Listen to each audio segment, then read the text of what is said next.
O TCE na TV está no ar. Confira os destaques desta edição.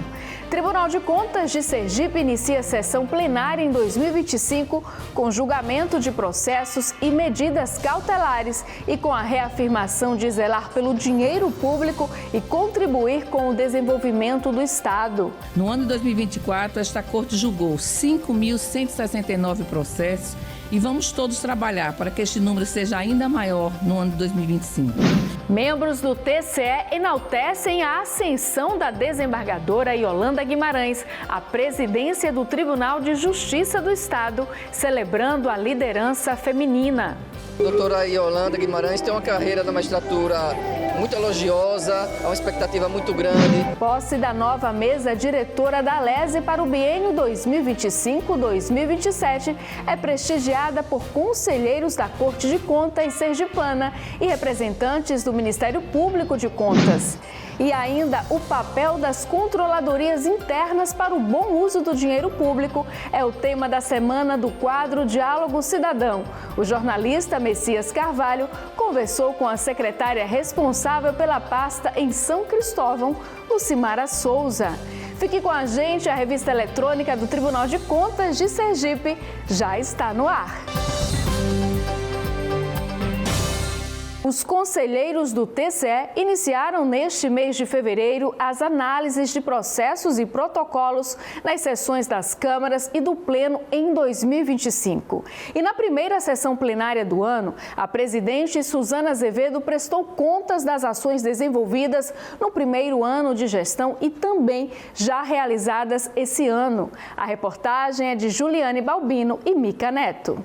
Por causa da reforma do plenário, as primeiras sessões de 2025 foram realizadas na sala de reuniões da presidência do TCE. Na sessão da segunda Câmara, os conselheiros julgaram 31 processos entre recursos de reconsideração, auditoria de engenharia e aposentadorias por tempo de contribuição. Participaram dos julgamentos os conselheiros Luiz Augusto Ribeiro e José Carlos Felizola, o conselheiro substituto Alexandre Lessa e o procurador do Ministério Público de Contas, João Augusto Bandeira de Melo. Já a primeira sessão plenária do ano, que contou com a participação de todos os conselheiros, teve início com um balanço do ano anterior feito pela presidente do TCE, conselheira Suzana Azevedo. Além disso, ela destacou ações importantes realizadas pela Corte já em 2025 e reafirmou o compromisso do Tribunal de Contas de Sergipe em zelar pelo dinheiro público e contribuir com o desenvolvimento do Estado. No ano de 2024, esta Corte julgou 5.169 processos e vamos todos trabalhar para que este número seja ainda maior no ano de 2025. E ainda é imperativo recordar que, mesmo durante o recesso, esta Corte permaneceu vigilante, atendendo a diversas demandas da sociedade. Durante esse período, entrou em atividade o robô Serigi, uma ferramenta de inteligência artificial que já iniciou o monitoramento dos portais de transparência de todos os órgãos públicos, garantindo maior celeridade na identificação e correção de inconsistências. Também renovamos a parceria com a TV Aperipê para a continuidade do programa TCE na TV, ampliando o acesso da sociedade às nossas ações.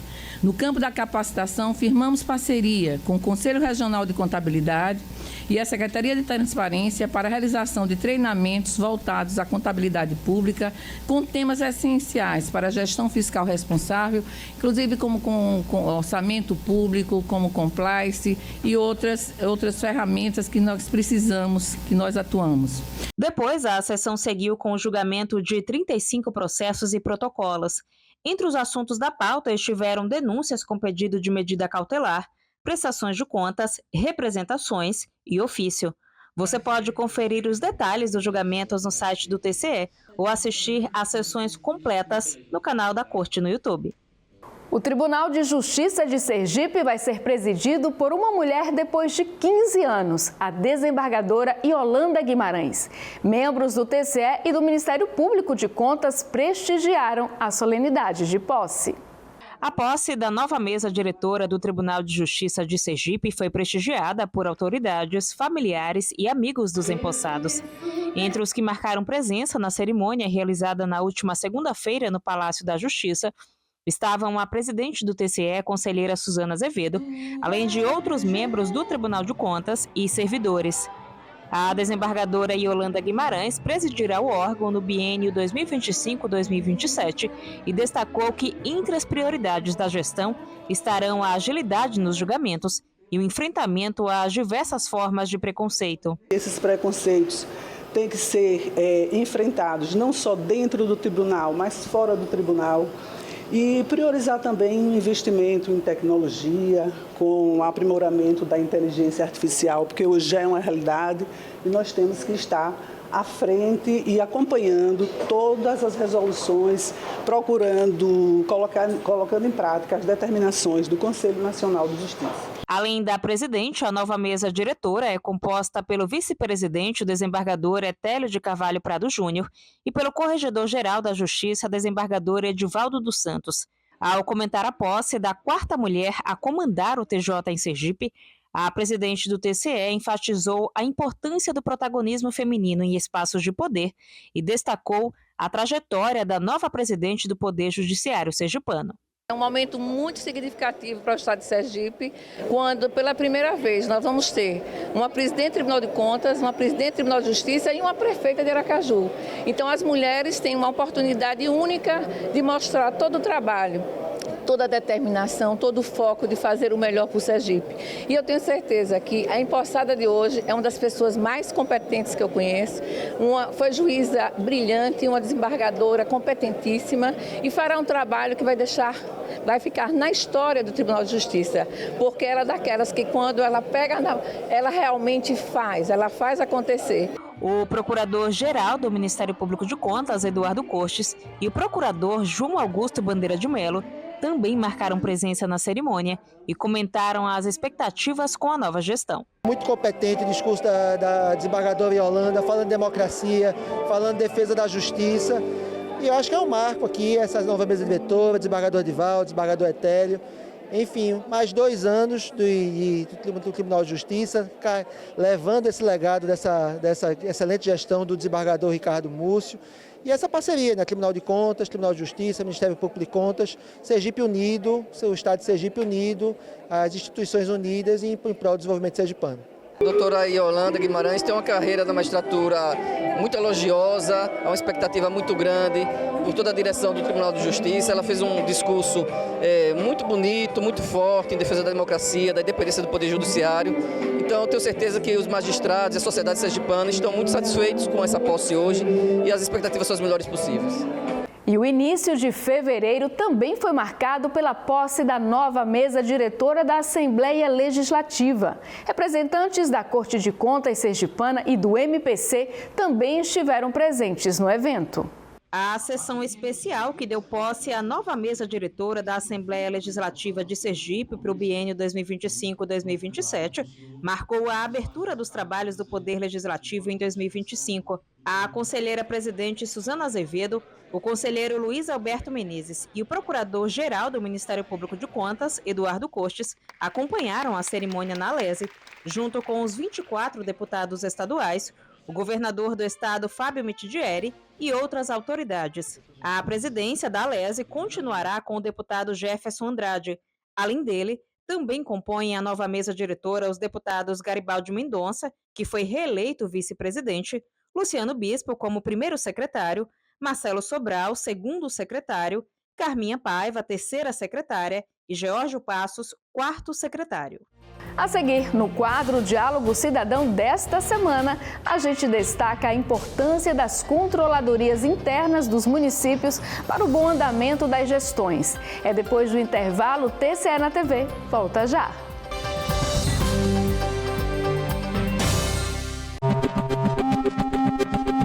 Olá, eu sou Karina Mendes, do Jornal da Cidade, e a minha pergunta para a coletiva de imprensa é a seguinte: quais são as etapas que são percorridas pelas prestações de contas anuais até seu julgamento no TCE?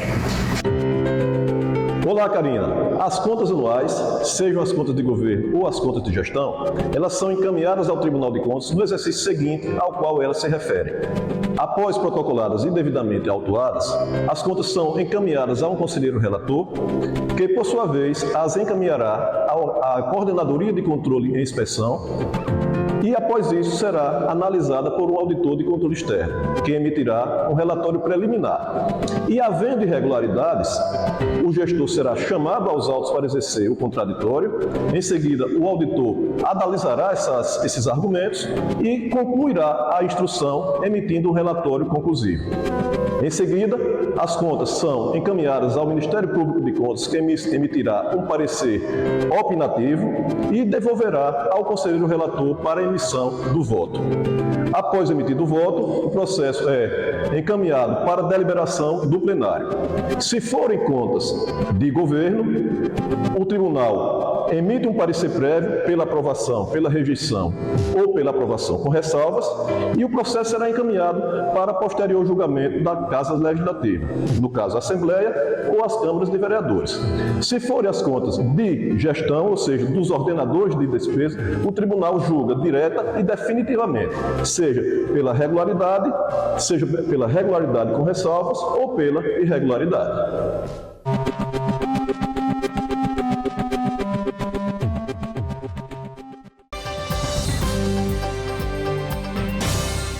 A importância das controladorias internas para o bom andamento das gestões públicas é o tema de hoje do quadro Diálogo Cidadão. O jornalista Messias Carvalho convidou para falar sobre o assunto a secretária de Controle Interno de São Cristóvão, Lucimara Souza. Acompanhe.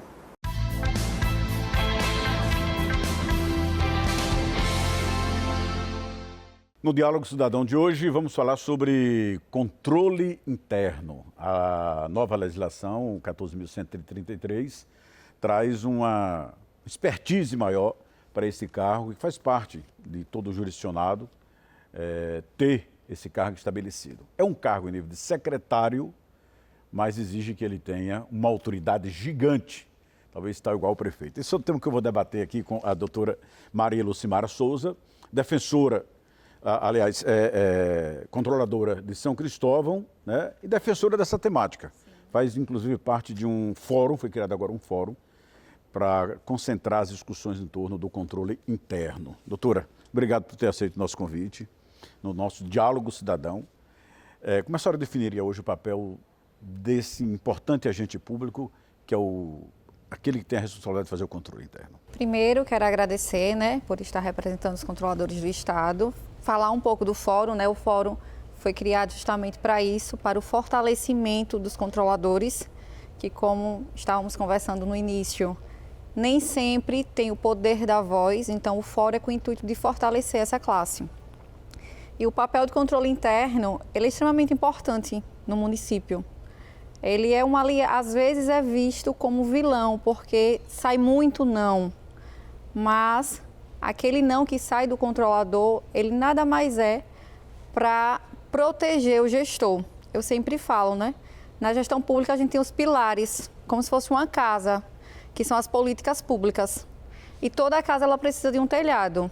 E esse telhado, que é a proteção daquela casa, nada mais é do que o controlador. Ou seja, eu enxergo o controle interno hoje, o secretário de controle interno, o controlador e toda a sua equipe como guardião da gestão. Ele é uma garantia que as políticas públicas vão ser realizadas, mas realizadas da forma correta, sem trazer nenhum prejuízo ao gestor. A senhora tem experiência larga, inclusive tem especialidade em contabilidade pública, auditoria governamental, e está de perto, já tem uma experiência antiga e está vivendo agora um novo arcabouço legal, que é a Lei 14.133. Que leitura a senhora faz dessa nova legislação? Avançou bastante? O controle interno ele sempre foi importante, mas a 14.133 ele ressalva ainda mais a importância do controle em todo o processo de contratação da despesa pública.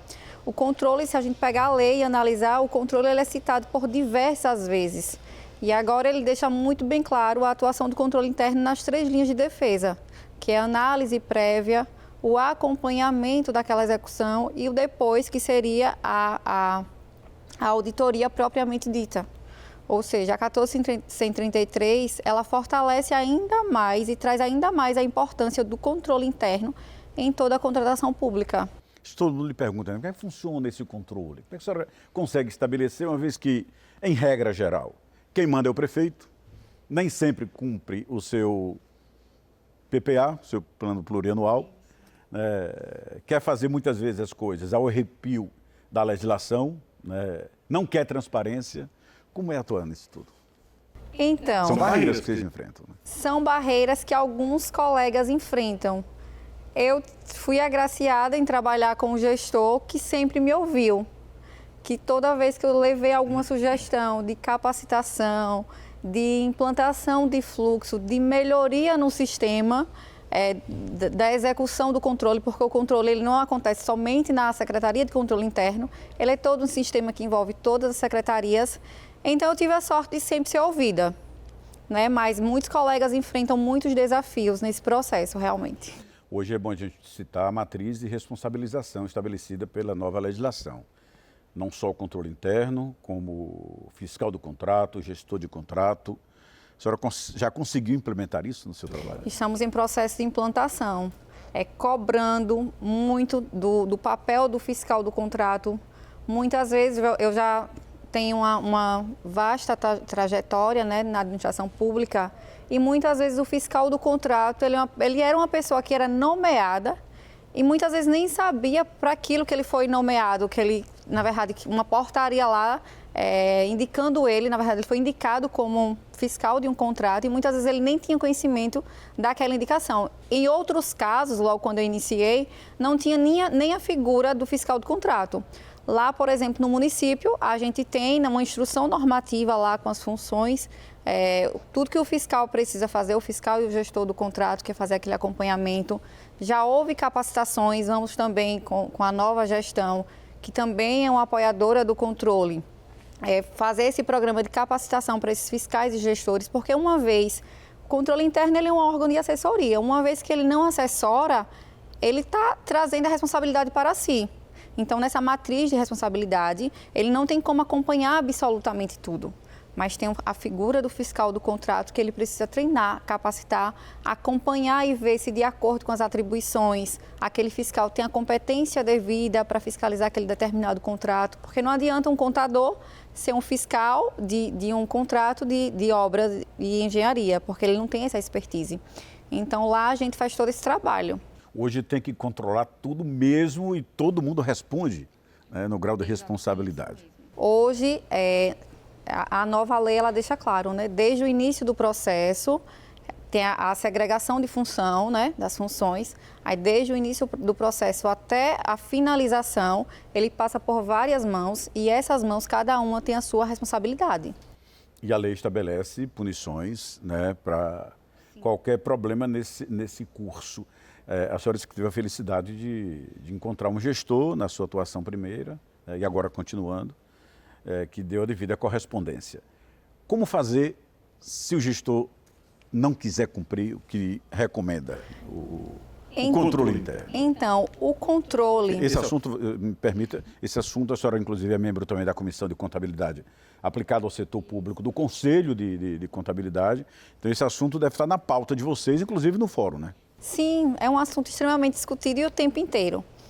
Mas o controle, além dele entender bastante de legislação, e quando for conversar e pautado e respaldado da legislação, ele tem que ter aquele famoso jogo de cintura, saber dizer o não. Vai precisar dizer o não, mas saber dizer o não, ser maleável, dizer que aquele não, porque muitas vezes você diz não com a imposição, mas não explica as implicações que aquela conduta pode levar ao gestor. Então, nesse caso, é tentar realmente, com jeitinho, um processo de insistência. Eu já fui secretária de controle interno em uma outra época, né? E o prefeito era diferente do prefeito que eu trabalhei, né, na última gestão. Isso, da última gestão e do atual. Ele tinha um posicionamento diferente em relação ao controle. Tinha até uma certa aversão.